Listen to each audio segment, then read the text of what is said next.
പാകിസ്ഥാൻ പറയുന്നത് ഞങ്ങൾ സാമ്പത്തികമായി വലിയ നിലയിലാണ്. ഇപ്പൊ മധ്യസ്ഥത വഹിച്ചൊക്കെ എവിടെന്നെങ്കിലും കിട്ടുന്ന പണമൊക്കെ കൊണ്ട് രാജ്യത്തെ രക്ഷപ്പെടുത്താനാണ് നോക്കുന്നത്. പക്ഷേ പാകിസ്ഥാൻ തകർന്നുകൊണ്ടിരിക്കുകയാണ് എന്നാണ് റിപ്പോർട്ടുകൾ പറയുന്നത്. അത് ശരിയാണോ മാഷേ?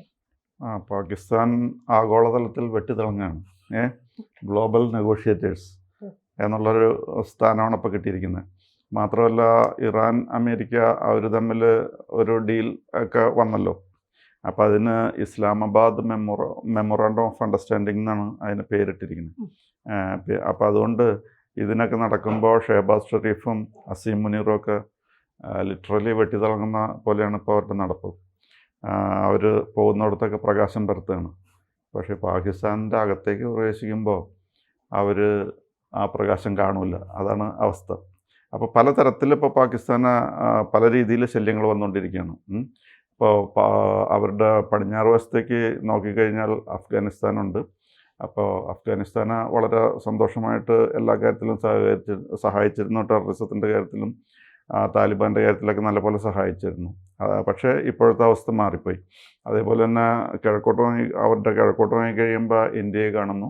ഇപ്പോൾ ഇന്ത്യയുമായിട്ടും അതിഭയാനകമായ പ്രശ്നത്തിലേക്കാണ് കാര്യങ്ങൾ നീങ്ങിക്കൊണ്ടിരിക്കുന്നത്. പിന്നെ അവരുടെ അകത്താണെങ്കിൽ ബലൂചിസ്ഥാൻ, ഖൈബർ പഖ്തൂൺഖ്വ എന്നൊക്കെ പറഞ്ഞുള്ള സ്ഥലങ്ങളുണ്ട്. അവർ വിഘടനവാദമായിട്ട് നടക്കണം. പിന്നെ ഈ പാകിസ്ഥാൻ ഒക്യുപ്പൈഡ് കാശ്മീർ എന്ന് പറയുന്നിടത്ത് ഇപ്പോൾ പട്ടാളം ഇടയ്ക്ക് വെടിവെപ്പൊക്കെ നടത്തിയിട്ട് 27 പേര് മരിച്ചതായിട്ട് ആണ് പറയപ്പെടുന്നത്.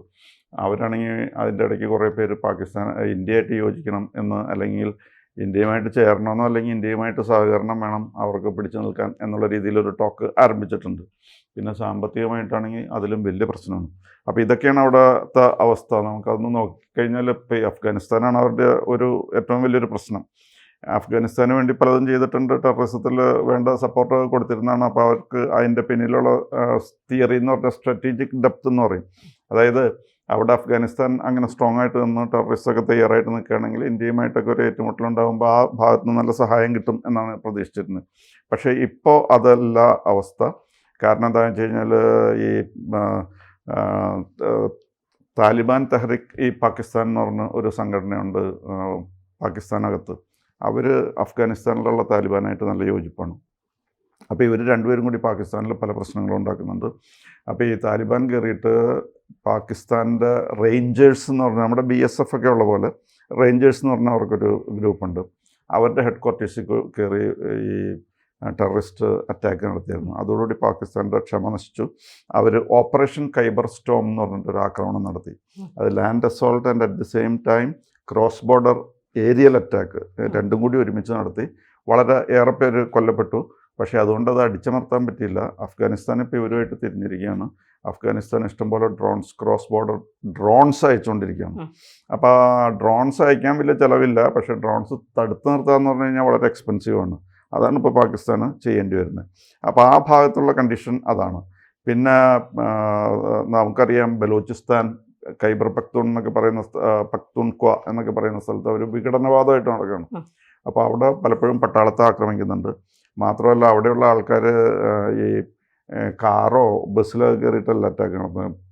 ട്രെയിൻ മൊത്തത്തിൽ അങ്ങോട്ട് എടുക്കുകയാണ്. അതിനകത്ത് ടെററിസ്റ്റ് അറ്റാക്ക് നടത്താണ്.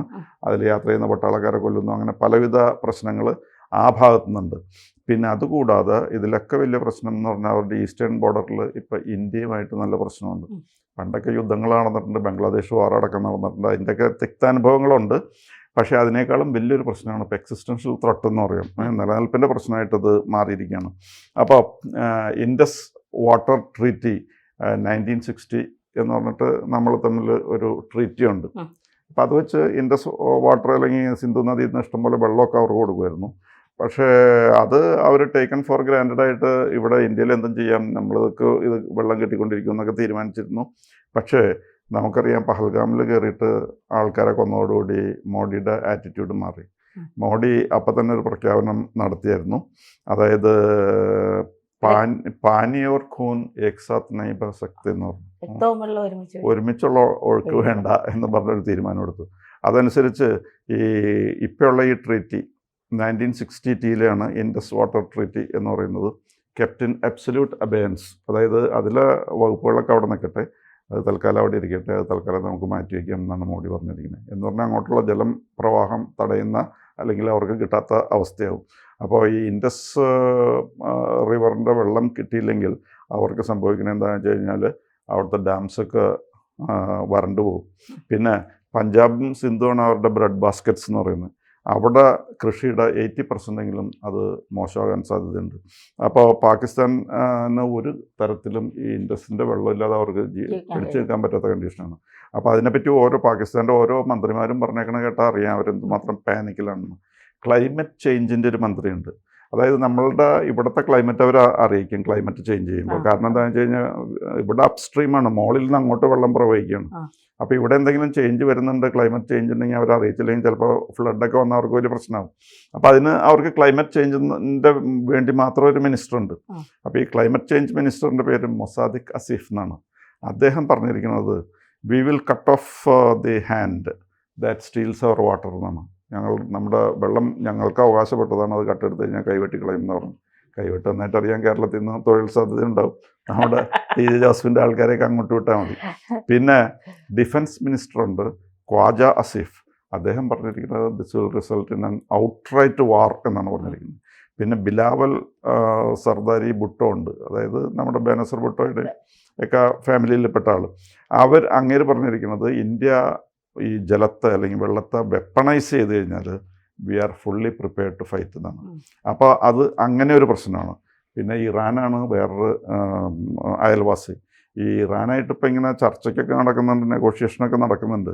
പക്ഷേ ഇറാനായിട്ട് ഇടയ്ക്ക് ബോർഡറിൽ സ്ക്രിമിഷസ് ഉണ്ടാകാറുണ്ട്, ഇടയ്ക്ക് അങ്ങോട്ടും ഇങ്ങോട്ടും അടി നടക്കാറുണ്ട്. അപ്പോൾ ഇറാനും അവർക്കൊരു തലവേദന തന്നെയാണ്. പക്ഷേ ഇപ്പോൾ അമേരിക്കയും ഇസ്രായേലുമായിട്ട് പ്രശ്നമുള്ളതുകൊണ്ട് തൽക്കാലത്തേക്ക് ഇറാൻ പാകിസ്ഥാനൊക്കെ ആയിട്ട് അങ്ങനെ ലോഹിത്തിൽ പോവാണ്.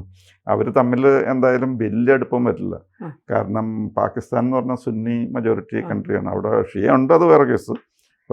അതേസമയം ഇറാൻ എന്ന് പറഞ്ഞാൽ ഷിയയുടെ ഓൾ ഇൻ ഓൾ ആണ് ഇറാൻ. അവിടുത്തെ ആയത്തുള്ള എന്ന് പറഞ്ഞാൽ മുഴുവൻ ഷിയ വേൾഡിൻ്റെ ഏറ്റവും വലിയ ആളാണ്. അത് പാകിസ്ഥാൻ ഇഷ്ടമല്ല. കാരണം Pakistan is A Sunni majority country. At the same time അവർക്ക് ഈ ഷിയകളെ കണ്ടില്ല എന്ന് വയ്ക്കാൻ പറ്റില്ല. കാരണം ഇറാൻ കഴിഞ്ഞ ഏറ്റവും കൂടുതൽ ഷിയകളുള്ളത് പാകിസ്ഥാനിലാണ്. സെക്കൻഡ് ഹയസ്റ്റ് പോപ്പുലേഷൻ അവരുടെയാണ്. അപ്പോൾ അതുകൊണ്ട് അതും തള്ളിക്കളയാൻ പറ്റില്ല. പിന്നെ വേറൊരു പ്രശ്നം FATF എന്ന് പറഞ്ഞിട്ട് ഒരു ഓർഗനൈസേഷൻ ഉണ്ട്, ഫിനാൻഷ്യൽ ആക്ഷൻ ടാസ്ക് ഫോഴ്സ് എന്ന് പറയും.